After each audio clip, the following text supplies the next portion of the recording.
Bless ಮಾಡಿ ಕಳಿಸಿದ್ರು. ಪ್ರತಿಯೊಂದು ಫ್ರೇಮಲ್ಲೂ ಪ್ರತಿಯೊಂದು ಶಾರ್ಟಲ್ಲೂ ಮಾನಿಟರ್ ನೋಡಬೇಕಾದ್ರೆ ನನಗೆ ಗೊತ್ತಿಲ್ಲದೇನೆ ಸಬ್ ಕಾನ್ಷಿಯಸ್ಲಿ ತಲೆನಲ್ಲಿ ಒಂದೇ ಒಂದಿದ್ದು, ನಾಳೆ ರವಿ ಸರ್ ಈ ಮೂವಿ ನೋಡ್ತಾರೆ, ನೋಡಿದಾಗ ಅವ್ರ ಮುಂದೆ ನಾನು ತಲೆ ಬಾಗಬಾರ್ದು, ನಾನು ಫೇಲ್ ಆಗಬಾರ್ದು.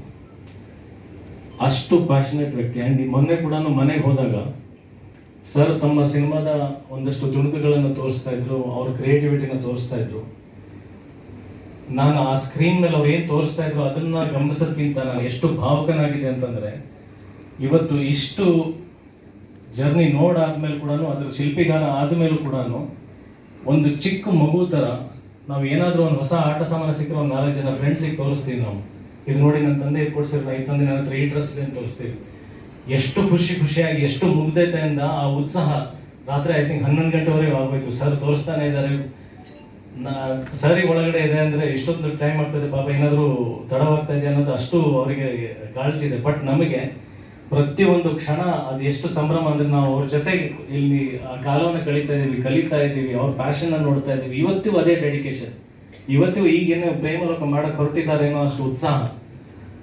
ಮನೆಯಿಂದ ಹೆಜ್ಜೆ ಹೊರಗಿಟ್ಟ ಮೇಲೆ ಅದು ಎಲ್ಲೂ ಇಲ್ಲದೆ ಇರ್ತಕ್ಕಂಥ ಎನರ್ಜಿ, ಎಲ್ಲೂ ಇಲ್ಲದೆ ಇರ್ತಕ್ಕಂಥ ಎಕ್ಸೈಟ್ಮೆಂಟ್ ಎಷ್ಟು ದುಪ್ಪಟ್ಟಾಯಿತು, 100 ಪಟ್ಟಾಯಿತು ಅಂತಂದರೆ, ನಾಳೆ ದಿನ ನಾವು ರವಿ ಸರ್ ಥರನೇ ಬದುಕಬೇಕು ಅಂತ.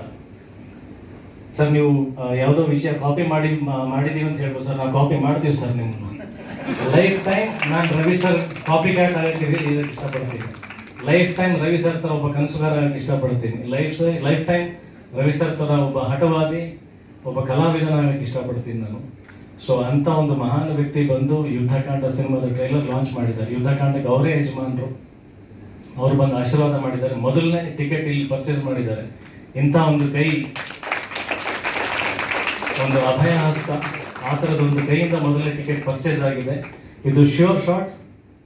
ನನ್ನ ಪುಟಾಣಿ ಹೇಳ್ದಂಗೆ ಒಂದು ದೊಡ್ಡ ದಾಖಲೆ ಮಾಡುತ್ತೆ, ತುಂಬ ದೊಡ್ಡ ದಾಖಲೆ ಮಾಡುತ್ತೆ ಯುದ್ಧಕಾಂಡ. ಆ ದಾಖಲೆ ಮಾಡಾದ್ಮೇಲೆ ಸರ್ ನೀವು ಹೇಳ್ದಂಗೆ ಸಾಲ ಮಾಡಲ್ಲ, ಬಟ್ ಅನ್ಕೊಂತೀವಿ, ನಾನು ಹೇಳ್ದಲ್ಲಿ ನಿಮ್ಮ ಥರ ಗೊತ್ತಿಲ್ಲ ಮುಂದೆ ಏನಾಗುತ್ತೋ ನೋಡುತ್ತೋ, ಮತ್ತೆ ಸಿನಿಮಾಗಳು ಮಾಡ್ತೀನಿ, ಒಳ್ಳೆ ಕನ್ನಡ ಸಿನಿಮಾಗಳು ಮಾಡ್ತೀನಿ. ನಾವು ಕೊನೆಗೆ ಉಸಿರಿರುವವರೆಗೂ ಕನ್ನಡ ಸಿನಿಮಾಗೋಸ್ಕರ ಜೀವಿಸ್ತೇನೆ ಅಂತ ಇಷ್ಟಪಡ್ತೀನಿ.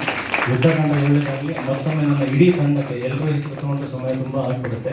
ಪ್ರತಿಯೊಬ್ಬರಿಗೂ ನಾನು ಹೃದಯಪೂರ್ವಕವಾಗಿ ಧನ್ಯವಾದಗಳು ಹೇಳ್ತೀನಿ. ಎಲ್ಲರೂ ಅಷ್ಟು ಸಪೋರ್ಟ್ ಆಗಿ ನಿಂತಿದ್ದಾರೆ, ನನ್ನನ್ನು ತಡ್ಕೊಂಡಿದ್ದಾರೆ. ಸಾಕಷ್ಟು ಸಲ ಕಾಟ ಕೊಟ್ಟಿದ್ದೀನಿ, ಬೈದಿದ್ದೀನಿ, ಏನೇನೋ ಮಾಡಿದ್ದು. ಪಾಪ ಅರ್ಚನ್ ಅವರಿಗೂ ತುಂಬ ಚೆನ್ನಾಗಿತ್ತು. ಬೈಕೋಬೇಡಿ ಅಂತ ಕೇಳ್ಕೊಳ್ತೀನಿ ಎಲ್ರಿಗೂ, ಎಲ್ಲ ಸಿನಿಮಾಗೋಸ್ಕರನೇ. But at the same time ನೀವು ಎಲ್ಲರೂ ಅರ್ಥ ಮಾಡ್ಕೊಂಡು ಜೊತೆಗೆ ನಿಂತಿದ್ದಕ್ಕೆ ನಾನು ತಲೆಬಾಗಿ ನಿಮ್ಮೆಲ್ಲರಿಗೂ ನಮಸ್ಕಾರ ಮಾಡ್ತೀನಿ. ಹೀಗೆ ಜೊತೆಗಿರೋಣ, ಹೀಗೆ ಜೊತೆಗೆ ಸಿನಿಮಾ ಮಾಡ್ಕೊಂಡಿರೋಣ ಅಂತ ಕೇಳ್ಕೊಳ್ತೀನಿ. ಯುದ್ಧಕಾಂಡ ಜಯವಾಗಲಿ, ಸಕ್ಸಸ್ ಮೀಟಲ್ಲಿ ಸಿಗೋಣ. Thank you so much.